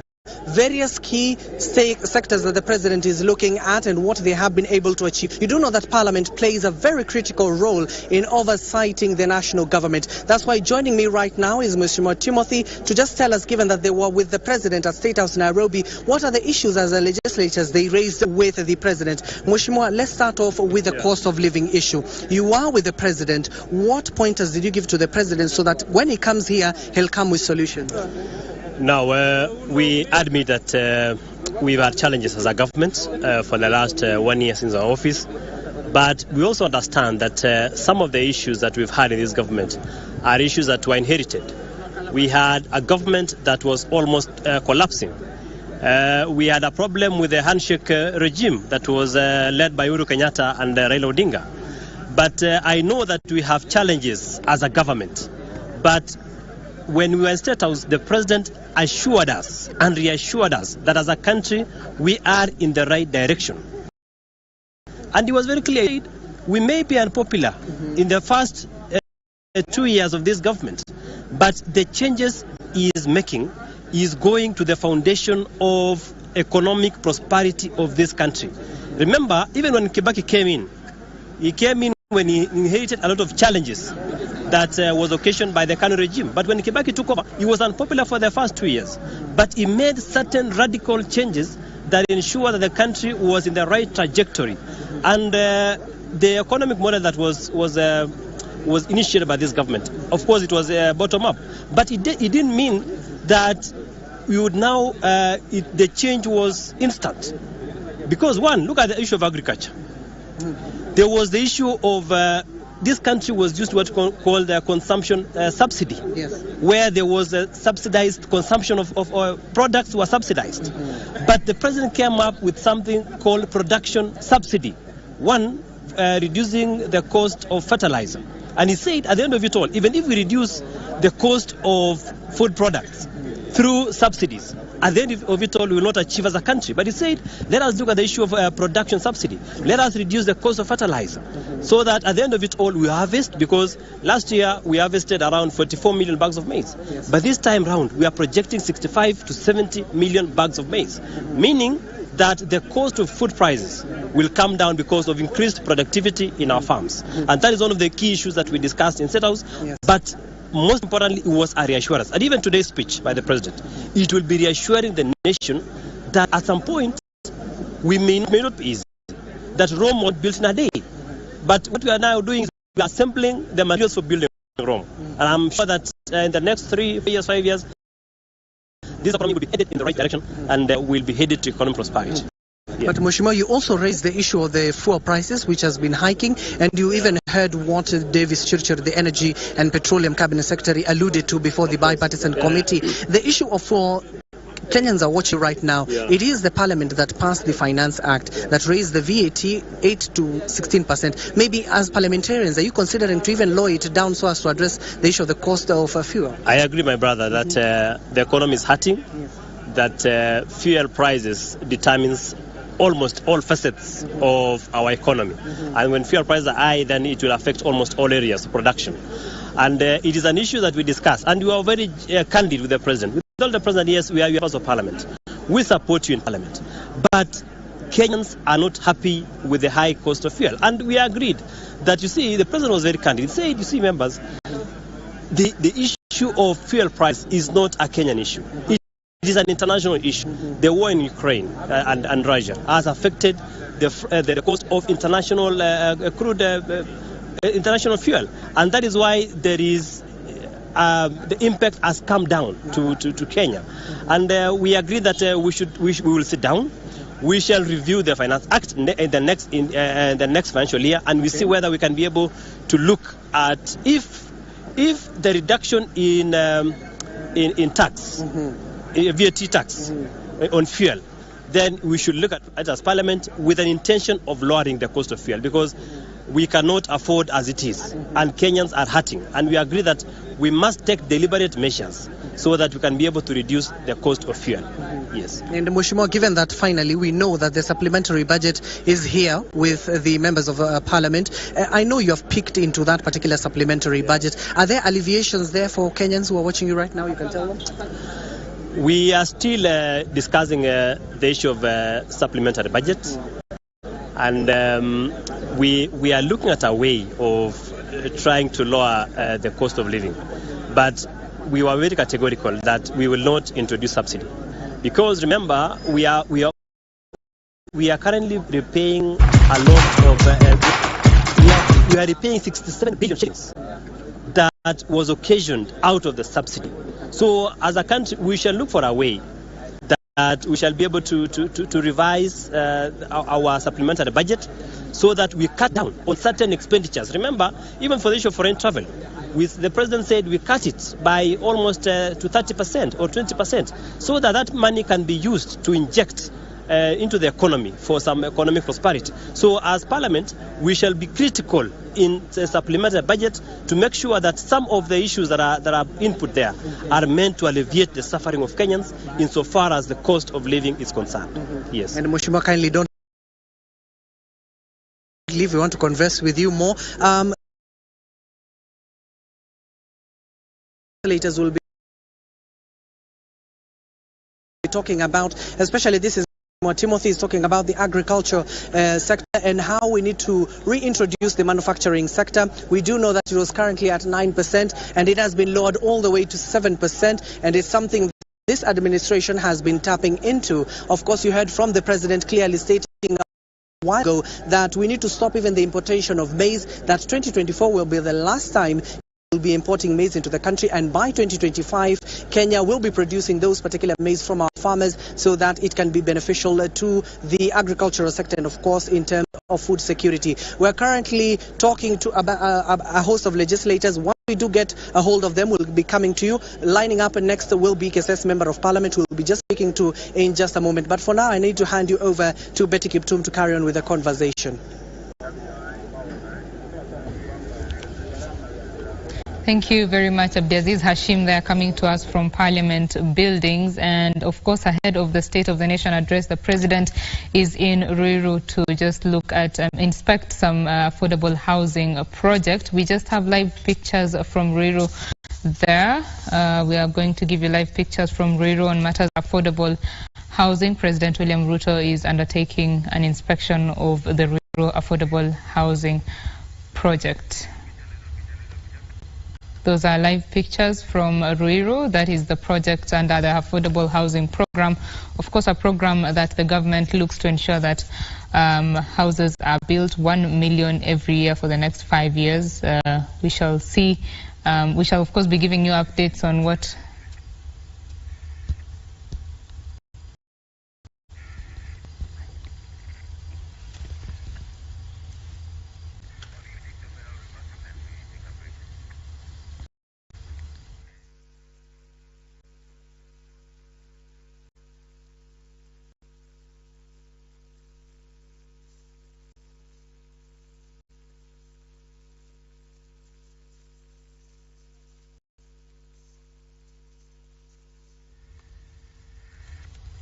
That is President William Ruto inspecting the affordable housing project in Ruiru ahead, of course, before he heads to Parliament later this afternoon to address the nation on the State of the Nation address, to give the State of the Nation address. Now in studio we have been talking about just where Kenya is on matters State of the Nation, the cost of living top of the mind of many Kenyans, and I would like to get just comments from Farhia Jama, who is about to leave us during this conversation.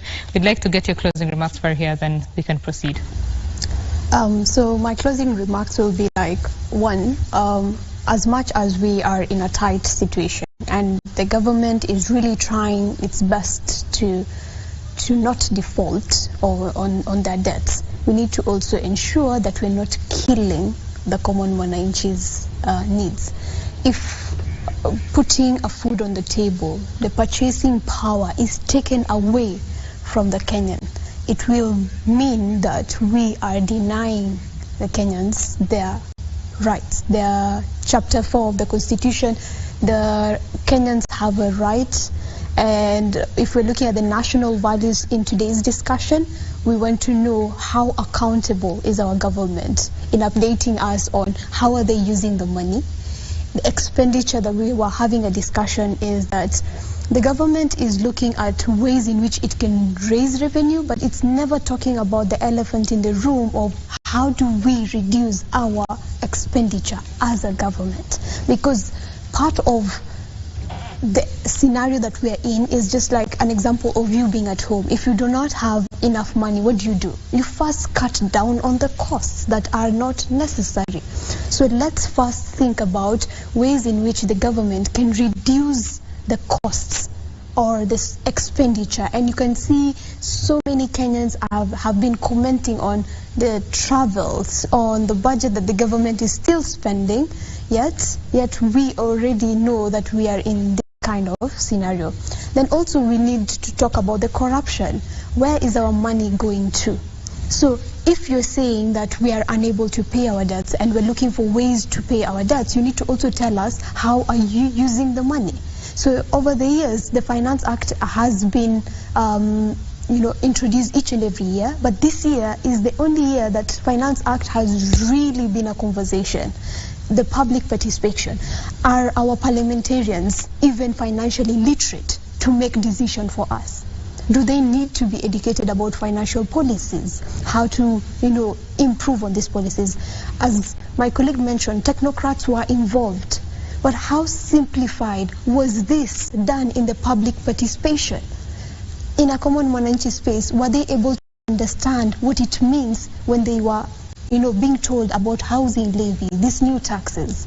They were just bombarded with too much financial information, which is a technical information.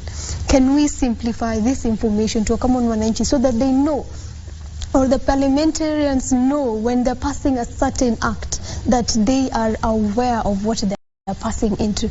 And you see, we're not only thinking about short term. Okay, once we're done with paying the debts, after that, do we have an economy that is thriving? So my remarks will be, let's look at policy, physical policy from a long-term perspective. Let's not kill the cash cow. Let's not kill the citizen who's bringing you revenue in the name of just taxing them to death.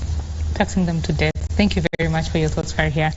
That is Farhia Jama. She is a tax advocate, and we are having this conversation, of course, with Dr. Isaac Hassan as well, who is a leadership and governance expert, and Leonard Kafafa, public policy analyst, who will also be giving us their thoughts after this short break. Do stay with us. The State of the Nation coverage continues.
and then we have a new blood that will going to be responsible to deliver what Kenyans expect them to do so and what they are paying for. Awesome. Thank you very much. I will take those as your final remarks, gentlemen. We are out of time. Thank you very much for speaking with us. That's Dr. Isaac Hassan. Dr. Isaac Hassan is a leadership and governance expert, as well as Leonard Kafafa, who is a public policy analyst. We've been talking about the expectations of Kenyans ahead of the State of the Nation addressed by President Dr. William Ruto this afternoon in Parliament, addressing both the Senate and the National Assembly. This coverage continues in Swahili. My colleague Timothy Kipnusu will be taking over. My name is Betty Kiptum. Do have yourself a lovely day. Bye-bye.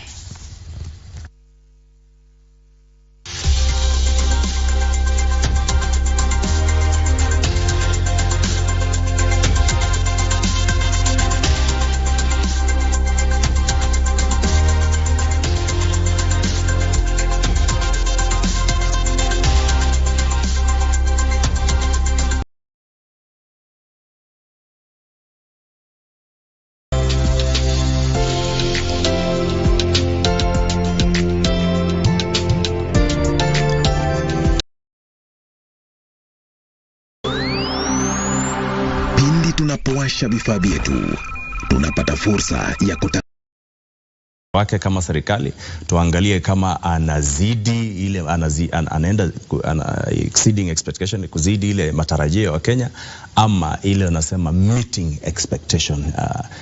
So nafikiria leo hii kiangalia kulingana na zile ahadi ambazo rais alikuwa amepeana kwa Wakenya, huenda Wakenya wamwambie he is not approaching expectations. Manake kitu ya kwanza alitaka kupigana nayo katika kampeni ni gharama ya mafuta.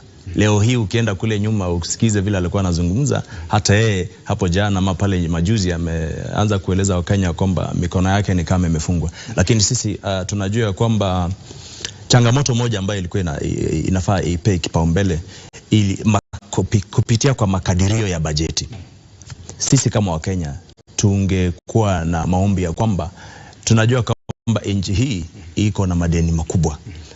Serikali ya Rais William Ruto ingeangazia kwanza kusikue na bajeti ya maendeleo mapya yaweze kusimamishwa kidogo, na tuweze kupea kipaumbele yale maendeleo ama miradi ambayo tayari ilikuwa imeanzishwa. Na ukumbuke kwamba yeye alikuwa naibu rais katika ile serikali ya Uhuru Kenyatta, Rais Uhuru Kenyatta. Tume imefanya hivyo, amehakikisha kwamba yale miradi ambayo Rais Uhuru Kenyatta alianzisha ameweza kufuatilia, kama swala hili la afya bora kwa wote. Sijasema ya kwamba hajafuatilia, na pia nilikuwa nasema ya kwamba kando na hiyo ingekuwa vema, maana amepata taifa kama tayari kulingana na ile ilikuwa inayumba sana. So kungekuwa na uwezekano ya kwamba miradi zingine aswa mpya ziweke kando kidogo, kama katika bajeti kama kunaweza kuwa na ile saving about 800 million ama 1 billion, hiyo lipe madeni, na wahakikisha kwamba ile environment ya kibiashara haswa ile sekta ya kibinafsi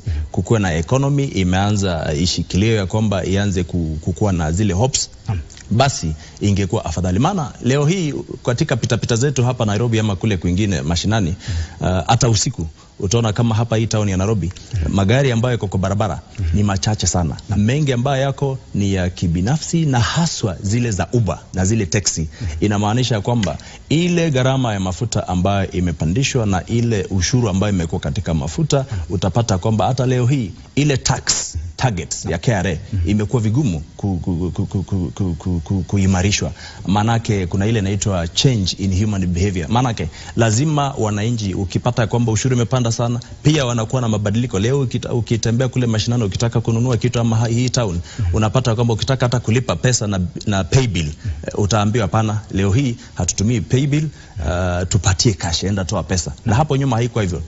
Hiyo zinaitwa survival tactics. Manake lazima sasa Wakenya watafute njia mbadala za kukwepa hata kulipa ushuru ile ambayo ilikuwa inapatikana ile kidogo. So nafikiria the president should be told ya kwamba taxing, you cannot tax a nation into prosperity. Kukuwe na mabadiliko kidogo. Ukizungumzia swala hilo, manake wengi vile vile wamekuwa wakiibua gumzo kali kuhusiana na swala hili la kutozwa ushuru wa Kenya, lakini manufaa yake ni yapi? Manake rais amesema kwamba walipochukua hatamu za uongozi kulikuwa na deni kubwa la kitaifa na kuna maswala mengi ambayo yalikuwa lazima yaweze kufanyika ili fedha ziweze kupatikana. Na kwa mtazamo wako, yani manufaa ni yapi swala hili la kuwepo kwa ushuru? Kitu maana ni kwamba ushuru lazima kila mwana Kenya alipe, maana huduma za serikali kupatikana. Serikali kazi yake ni kupeana huduma. Kando na ile kama ni private sector, hiyo na kuanga mambo na kutengeneza ile profit. Lakini tungependa tuonelea kwamba zile tax, ile ushuru ambao wana Kenya wanalipa, ni vema ya kwamba ifanye kama ni miundo misingi na maendeleo mengine mengi. Lakini unajua wakati inji na yumba, unajiuliza economy kama ni mbaya, uchumi ni mbaya, wafanyabiashara labda wamerudi chini, inafaa uwashikilie mkono waanze kuinuka. Wakati serikali imekuja kulikuwa na ile mambo ya hustler fund, moja ambayo ya miradi ambazo ama zile programs ambazo serikali imekuja nazo. Lakini leo hii ukifanya ile analysis utagundua kwamba kuna watu ambao walikuwa labda wanakopa, lakini leo hii karibu kila mtu ako kwa fuliza, ako kwa hustler, ako kwa kila kitu, na wameshindwa wengine wao. Ukifanya ile statistics unapata wako na ugumu wa kulipa. Inamaanisha ya kwamba ukiendelea kuzidisha ushuru, na hivi majuzi nilikuwa namsikiza CS Ndungu wa Treasury akizungumza ya kwamba ni vizuri lazima waangalie ile mambo na tax policies, tax regime katika taifa hili. Maana leo hii ndugu yangu Kipnusu, unajua kwamba hata wale investors, wawekezaji katika Kenya hii, unapata ukiangalia Nairobi NSE, unapata wengi wao wameanza kuhama. Ukiangalia hata wale marafiki wetu kama Uganda imekuwa hapa Kenya tukikuwa na partnership wakinunua mafuta, lakini leo hii wameenda Dar es Salaam. Inamaanisha our tax regime, ile model yetu ya ushuru,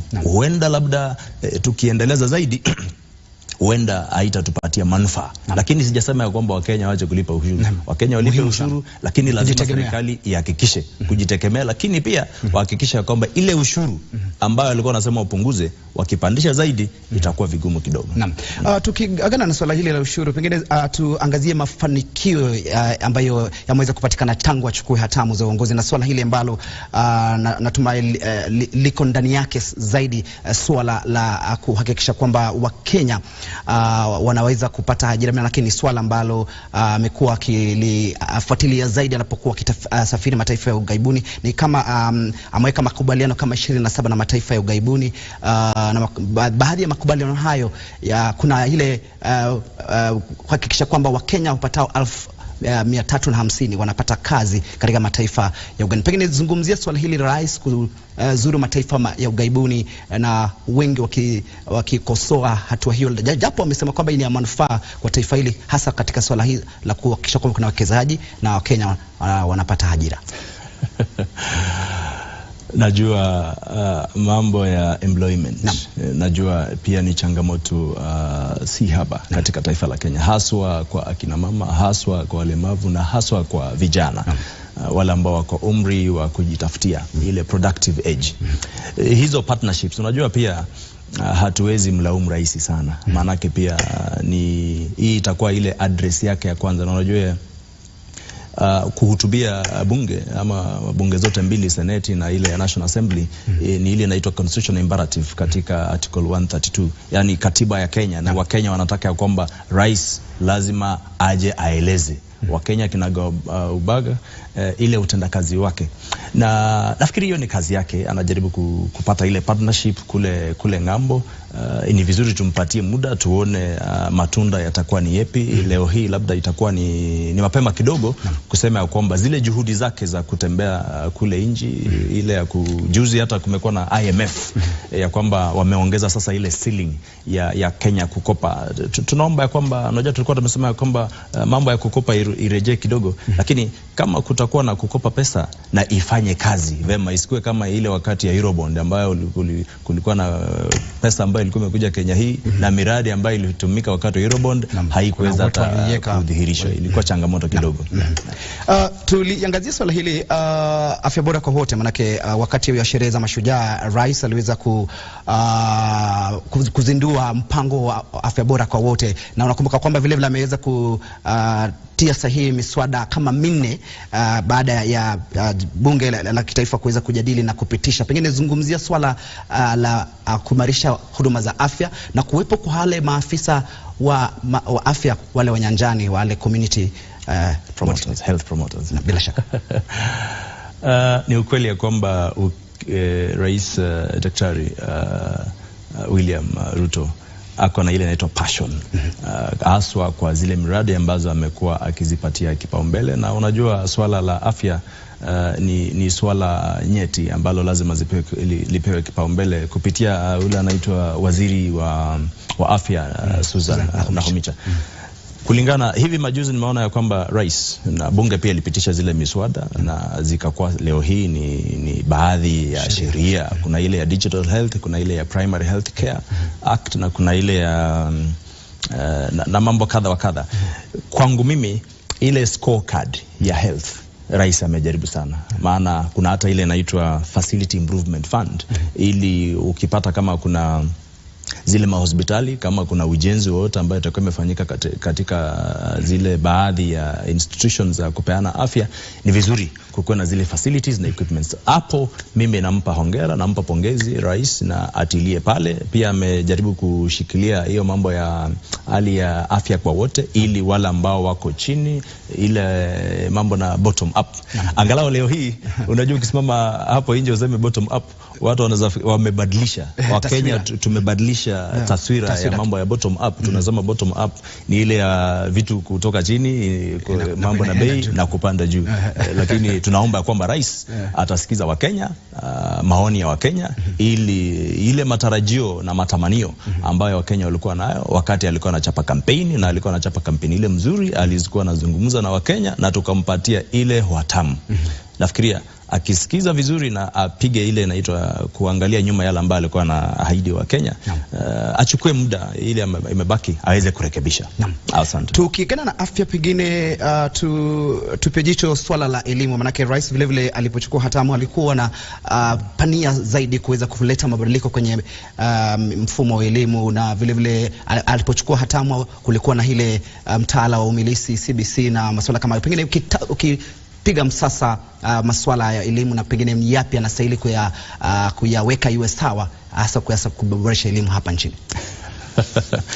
Asante. Najua nilipoanza ile changanuzi hii, tulizungumza kwamba serikali ya utendakazi wa Daktari William Ruto leo hii kuna mfumo mpya wa elimu, na mfumo huo wakati unapiga ile kuweka watoto katika mizani, unaangalia kama wana approach expectation ile kukaribia, anazidi ama vipi. Kuna changamoto. Vile tunazungumza hivi, watoto wale wa grade 6 wamefanya mtihani, inafaa waingie ile inaitwa junior secondary school, na pia kuna wale ambao wamekuwa darasa la 8 wanaingia ile inaitwa form 1. Inamaanisha mwaka ujao kuna ile inaitwa double intake kwa kimombo. Na tayari ilikuwa kisoma hata magazeti, na wale hasa ambao wako katika nyanja ya elimu, stakeholders, wanasema kuna changamoto, na serikali pia inajua ya kwamba mwaka ujao kama haitajipanga, basi kuna watoto wengi ambao wanatarajia kwenda zile shule za upili, kiwemo JSS na ile ya kawaida ya form 1. Na ukumbuke ya kwamba 844 kwa class 8 ni kama imeisha mwaka huu. So mimi nafikiria lazima serikali ijipange, iweze kuwa na mipangilio bora, ili kukue na pia wakati rais alichukua hatamu wa taifa la Kenya, alikuwa na ile inaitwa formation, ile task force ya mambo na jopo kazi, ikapeana zile recommendations, na pia zikarudishwa kidogo wakati ilikuwa inapelekwa parliament. Speaker Moses Masika Wetangula akasema kulikuwa na marekebisho ambayo ilifaa yapigwe msasa, yafanywe marekebisho. Kwa sasa kuna mambo kadha wa kadha ambayo labda Wakenya hawajaridhika. Ni vema pia serikali ipeane mwelekeo ambao ni mwafaka, ili tujue watoto wetu elimu yao itaweza kuwa faidi, na miundo misingi pia haswa kwa junior secondary school iko duni, haswa kwa zile public schools across the country. So ni vema serikali ipeane kipaumbele, na mambo ya maswala ni mambo ambayo yataweza kutusaidia kama nchi. Pengine ukipiga darubini vile vile swala hili, je, chini ya uongozi wake ameweza kuhakikisha swala hili la uhaba wa walimu umeweza kukabiliwa? Manake kama ni walimu 35,000 wameweza kuajiriwa chini ya uongozi wake. Pengine ni hii mafanikio au pengine la samani? Tutasema tu ya kwamba hiyo ni hatua bora. Maanake ukiangalia ile inaitwa deficit, walimu ambao wanahitajika katika haswa junior secondary schools ni walimu wengi sana, na pia kuna utata mwingi. Sasa zingine unaenda kwa hizi shule haswa za serikali, unagundua kwamba unapata ni mwalimu mmoja ama wawili ambao wanafunza watoto kama 100 hivi. Na ujue kwamba wakati mwalimu anaenda ile training, kama kuna ule anatrainiwa kwa mambo ya biolojia ama kisayansi, kuna wale wa hesabu ama hisabati na Kiingereza na mambo mengine, lakini unapata mwalimu mmoja anatarajiwa ya kwamba atafunza zile subject zote. Kweli hiyo ni changamoto kubwa, na ndiposa tunasema sisi kama wachanganuzi tunasema kama serikali haswa katika idara ya elimu lazima iwezeshe watoto wa Kenya wapate elimu ambayo ina manufaa. Naam, tukitamatisha pengine maoni yako kuhusiana na swala hili, rais kuhakikisha kwamba asasi huru zinatekeleza wajibu wake bila kuhitilafiana au pengine serikali kuhitilafiana na hiyo majukumu ya asasi huru kama idara ya mahakama, vile vile bunge na masuala kama hayo. Pengine rais anastahili kufanya nini kuhakikisha kwamba utendakazi wa asasi hizi zinatekelezwa bila ya kunija? Kulingana nami, nafikiri rais amejaribu, amepiga hatua ambazo zinasaidia. Pale mbeleni unajua kulikuwa na changamoto na mambo ya financing ya judiciary, lakini leo hii kumekuwa na marekebisho, na ninajua alianza wakati kulikuwa na kampeni motomoto. Kuna ile pesa ambayo ilikuwa ipeanwe, na leo hii judiciary inapewa pesa zake. Kando na hayo, kama rais wa taifa la Kenya, matarajio ni kwamba wakati uamuzi wa koti umefanyika, tunatarajia kwamba uamuzi huo kama haujabadilishwa, kama haujakuwa na apili yoyote, basi serikali iweze kuenenda na uamuzi ama maamuzi tofauti ambayo yatakuwa yamefanywa kwa masuala tofauti ambayo yanaelekeza utenda kazi.